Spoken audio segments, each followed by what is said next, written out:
All right, get ready, folks, because today we are diving headfirst into a whole pile of philosophical whatchamacallits and intriguing stories. Oh yeah, it's like we're piecing together a puzzle.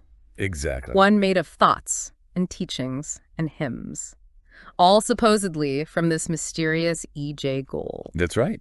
We're talking about the lost works. as they call him. Makes you wonder, right? Oh, absolutely. Like, who was this E.J. Gold? hmm And what was so important that it had to be, like, hidden away? Well, it seems like he was some kind of teacher, had these students, and he was trying to pass on his wisdom, but not in a typical way. It's a real blend of stuff, Eastern and Western, all these esoteric traditions kind of mixed together. Right, like he was pulling from everywhere. Yeah, and there's this real sense of urgency in the writing, too. Like someone was trying to preserve this knowledge before it disappeared forever. For sure, for sure.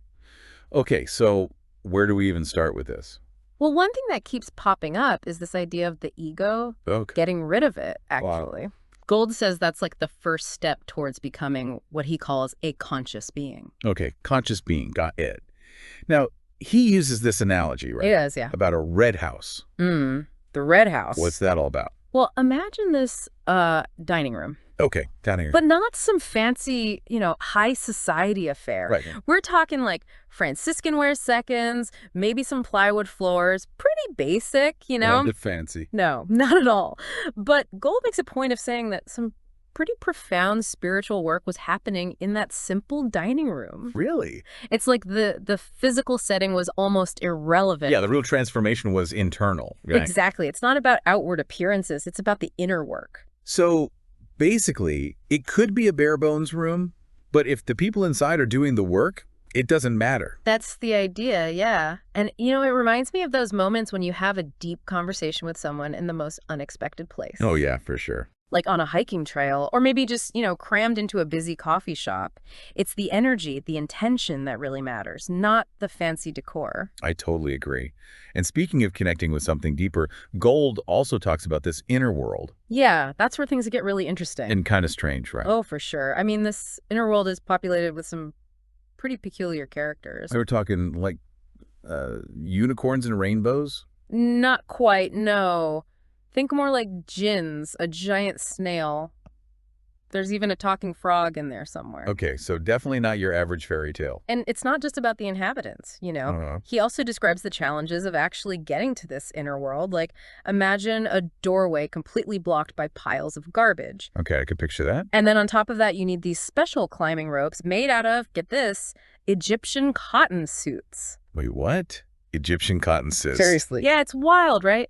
So what do you think that means symbolically? Well, if we're talking metaphors here, I guess that garbage could be all the mental junk we carry around, all the clutter we need to clear out to access deeper levels of consciousness. Right. That makes sense. And maybe those wacky climbing ropes, they're like the unique tools and practices each of us needs for this inner exploration. That's a great interpretation. So yeah, getting to this inner world, it's not a walk in the park. It takes effort, preparation, and having the right tools for the job. And it may be a good laundry service for those cotton suits. Oh, for sure. But, it's not always clear what those tools are. There's this recurring theme of contradiction and, like, cosmic humor in these writings, which can make deciphering Gold's meaning quite a challenge. So it's not a straightforward path. Yep. It's more like trying to read a map that's been drawn on a Mobius strip.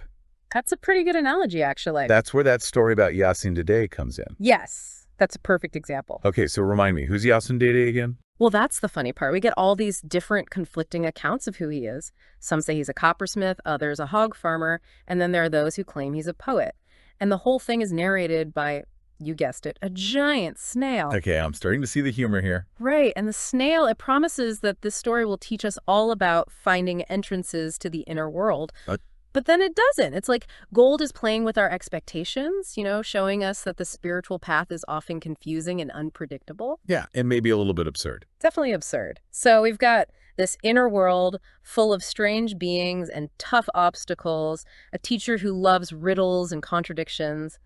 And somewhere in all this, there is a path to becoming a conscious being. I'm starting to see why they call these the lost works.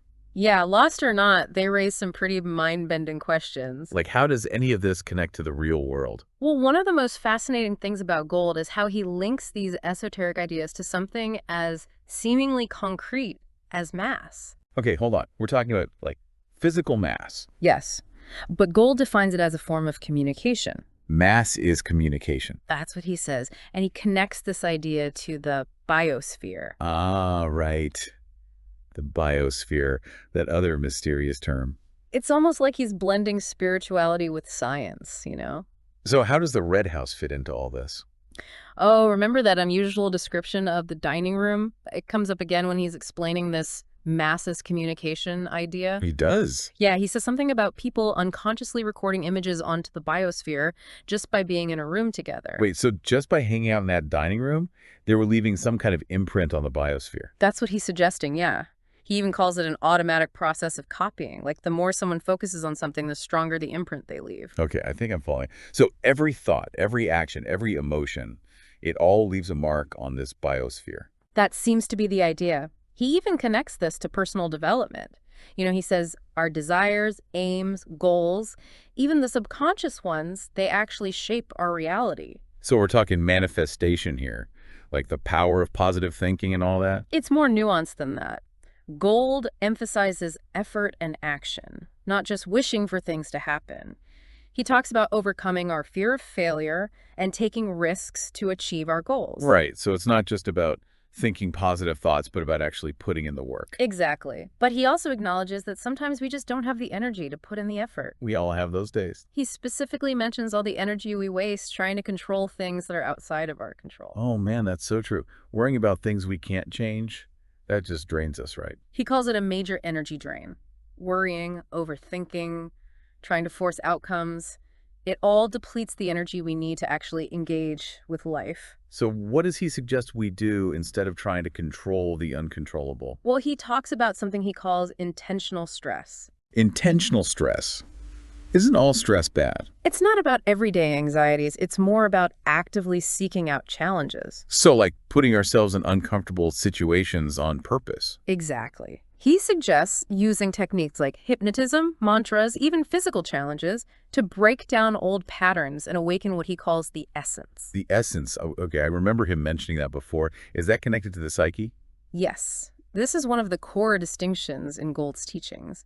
He says modern culture encourages the dominance of the psyche, you know, our rational, conditioned mind. And that often suppresses the essence, which Yeah. is our deeper, more intuitive self. Precisely. In fact, he even suggests that what we label as mental illness might actually be a result of an undeveloped essence that hasn't had the chance to integrate with the psyche. Wow, that's a pretty radical way of looking at it. It is, isn't it? So instead of just trying to quiet the mind, he's saying we need to cultivate a balance between psyche and essence. Okay, that makes sense. So how do we do that? How do we break down the psyche and reveal the essence? Well, he has this intriguing term, the corridor of madness. The corridor of madness. Okay, that definitely sounds intense. It does, but it also speaks to the importance of pushing beyond our comfort zones. You know, it raises the question, how far are we willing to go to access our full potential? That's a good question. And how do we know if we're pushing too far? I mean, it's one thing to challenge ourselves, but what about safety and guidance? Does Gold address that? He does, and this is where things get even more interesting. Remember those tools we were talking about earlier, the ones you need to navigate the inner world? He hints that there might be one tool in particular, a kind of master key. You mean the one word he keeps alluding to, the one hidden within sacred scriptures? Exactly. Gold says this one word holds the key to spiritual freedom, but he doesn't just give it to us. He uses the analogy of a safe with a combination lock, emphasizing that the search for the word is part of the process. So it's not about finding easy answers. It's about the journey, the effort we put into uncovering those answers. Right. And that search, that effort, that's also a form of intentional stress, pushing beyond our comfort zones and expanding our awareness. Okay, but how do we even know where to start looking for this one word? Does he give us any clues? He mentions various sacred scriptures, but he doesn't specify which ones. It's almost like he's encouraging us to explore different traditions, different paths, and see where they lead us. So it's not about blindly following one specific path, but about being open to different perspectives and trusting our own intuition to guide us to what resonates. It seems that way. He emphasizes discernment, avoiding dogma, and questioning everything, even our own assumptions. Speaking of assumptions, I've been wondering about this idea of the biosphere. It keeps coming up, but I'm still not quite sure what he means by it. It's definitely a tricky concept. Gold seems to be using the word biosphere in a more expansive sense than we typically think of. It's not just the Earth's ecosystem, but like a field of consciousness, a realm where thoughts and emotions and actions leave an imprint. Okay, so it's like a collective energy field we're all connected to. That seems to be the gist, yeah.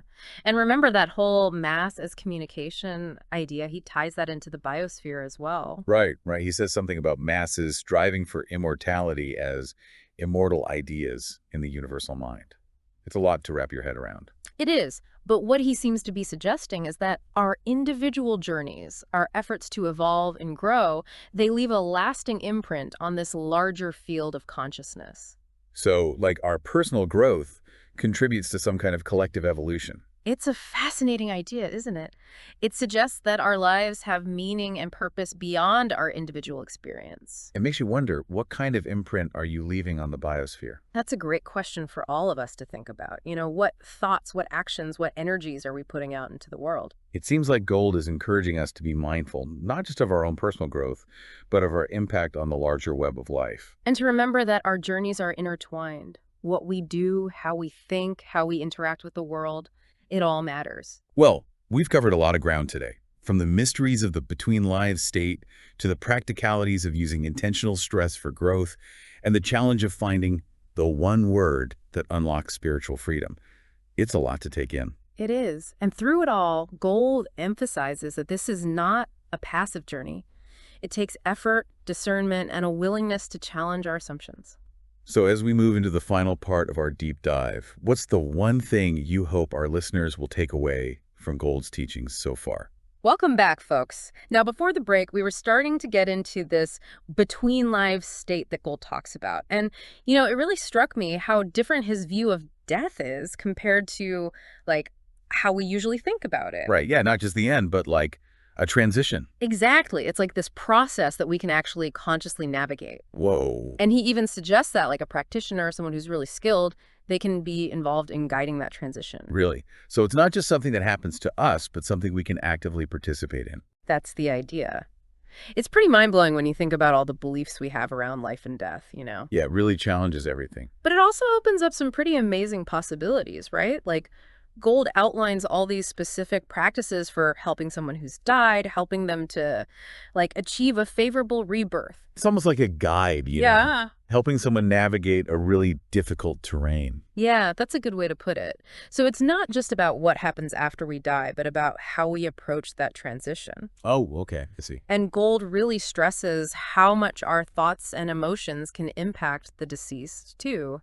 He even says that, like, excessive grief can actually hinder their progress. Oh, wow. So it's not about denying our feelings, but like channeling them in a way that's helpful. That's what it seems like, yeah.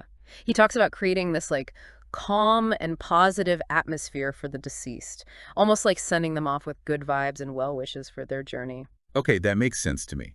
Like, if we believe consciousness keeps going in some form, why wouldn't our thoughts and emotions still have an impact? Right. Exactly. And that's one of the main things Gold seems to be getting at, that consciousness isn't limited to just the physical body.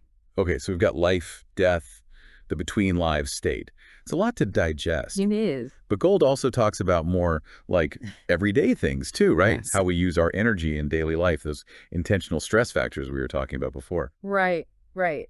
And this is where those practices for breaking down the psyche and revealing the essence come in, like hypnotism, mantras, even just consciously embracing discomfort. So like not shying away from challenges, but actually using them to grow. Yeah. But of course, Gold also stresses being careful, right? We can't just go around stressing ourselves out without any guidance. Oh, for sure, for sure. He emphasizes the importance of having a skilled teacher, someone who can guide you through these practices safely. Right, someone who's been there, done that. Yeah, and he warns against just blindly following anyone who claims to have all the answers. Don't just jump into any group or teaching just because it seems edgy or unconventional. Oh, absolutely. Got to be discerning, right? Exactly. He says we should be discerning, but also open-minded. Question our assumptions, look beyond appearances. So like trusting our gut feeling, our intuition. Yeah, and being willing to step outside our comfort zones, explore different approaches. Now, you mentioned the Avatar's Handbook earlier. Oh yeah, that's another one that's been bugging me. What is that thing anyway? It's definitely one of the more mysterious elements in all of this. He never actually says what's in it, No. but he hints that it's got knowledge about overcoming suffering. Oh, right. He says something like, no one needs to suffer, and that a true teacher should be able to show you how to give it up if you really want to. It's a pretty bold statement. Yeah, it is. Yeah. So how does that connect with all this ego stuff we were talking about earlier? Well, Gold seems to be saying that a lot of our suffering comes from, like, being attached to this limited sense of self. Okay, so if we can detach from the ego, identify with something bigger, maybe then we can transcend suffering. That's what it sounds like. Okay, I'm starting to see the connections here. So we've got this mysterious Avatar's Handbook with potential secrets to end suffering. We've got techniques for breaking down the psyche and revealing the essence, and then this whole other level of navigating the between lives state. It's intense. It is, and through all of it, Gold emphasizes finding the right teacher. Someone who can guide us through this. But he doesn't exactly tell us how to find that teacher, does he? That's where that one word idea comes back, right? Yeah. The one that's hidden in those sacred scriptures. Yeah. Gold says this word holds the key to spiritual liberation, but it's up to us to uncover it. It's like this cosmic riddle. And the process of solving it, that's just as important as the answer itself. Right. The journey is just as important as the destination. I get it. But how do we even know where to start looking for this word? Did he give us any hints? He says it's in different sacred texts, but he doesn't say which ones. It's almost like he's encouraging us to explore different traditions, see what speaks to us. So be open, trust your gut, find what resonates. Exactly. He's all about discernment, avoiding dogma, questioning everything, even our own assumptions. Okay. Now, there's one thing I've been wondering about this biosphere thing. What is it exactly? It's definitely one of the more complex concepts, but it seems like Gold is using it in a much broader sense than we usually do. It's not just the Earth's ecosystem, but like this field of consciousness, a place where thoughts, emotions, actions, they all leave a permanent mark. So kind of like a collective energy field we're all connected to. That's a good way to think about it. And remember that mass is communication idea. That ties in here too. Oh, right. Mass is becoming immortal ideas in the universal mind or something like that. It's pretty out there. It is, but what he seems to be saying is that through our efforts to grow and evolve, we actually leave a mark on this larger field of consciousness. Like we're all contributing to some kind of collective evolution. Wow, that's a pretty amazing thought. It really makes you think about the impact our lives have, beyond just our own little bubble. It does.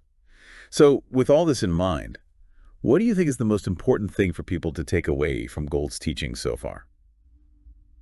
Welcome back to the show. As we're wrapping up our look at E.J. Gold's work, I'm really struck by, how much we've actually covered. I mean, we've talked about mass, the biosphere, even that whole between lives state. It's a lot, right? Yeah. And it's amazing how Gold ties it all together. Like he's painting this picture of reality where everything's connected and what we do, even our own personal journeys, actually affect this whole web of existence. It's kind of mind-blowing when you really think about it. But one thing that keeps sticking with me is how much Gold emphasizes taking responsibility. Like for our own growth, how we impact others, even how we deal with death and, what comes next. Absolutely. And that idea of responsibility, it connects right back to his whole psyche and essence thing. Remember, he suggests what we call mental illness could actually be like an undeveloped essence. Yeah, it's almost like he's saying, hey, maybe those difficult emotions and experiences, they're not something to just get rid of, but like opportunities to grow. Exactly. It challenges how we usually think about these things. And those intentional stress things he talks about, hypnotism, mantras, even just tough times, those are the tools to like break down the psyche and let the essence come through. It's a pretty radical concept for sure. Yeah. But Gold always comes back to this need for guidance. He's not saying just go out and do anything crazy or dangerous. Oh, no, definitely not. It's about approaching these practices with awareness, being intentional, and having a good teacher, someone who can show you the way. Right. Now, speaking of teachers, what about that one word that hidden key in the scriptures. Ah, yes, the one word. It's such a fascinating idea, isn't it? Like this quest for the ultimate answer. Yeah, but he doesn't make it easy, does he? He's all about the search for that word, not just finding it. Exactly. Gold's whole point is that the effort we put in, that's what changes us.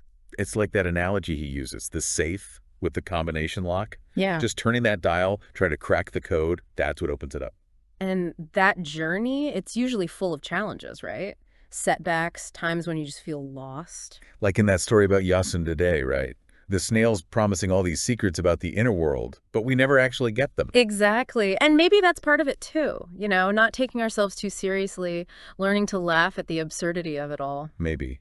So this whole one-word thing, it's about being open to different paths, trusting your gut, finding what's true for you. That's the idea. Gold's all about questioning everything, not just accepting dogma. Even your own assumptions.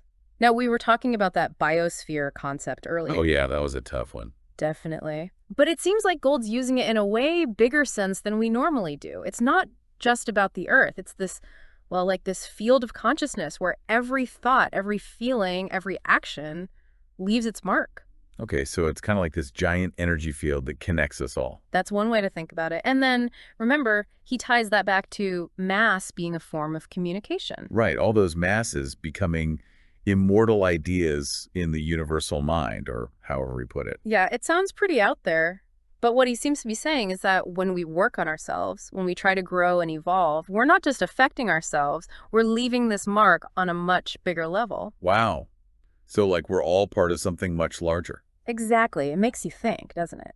What kind of impact do you want to have on the world? Yeah, that's a good question.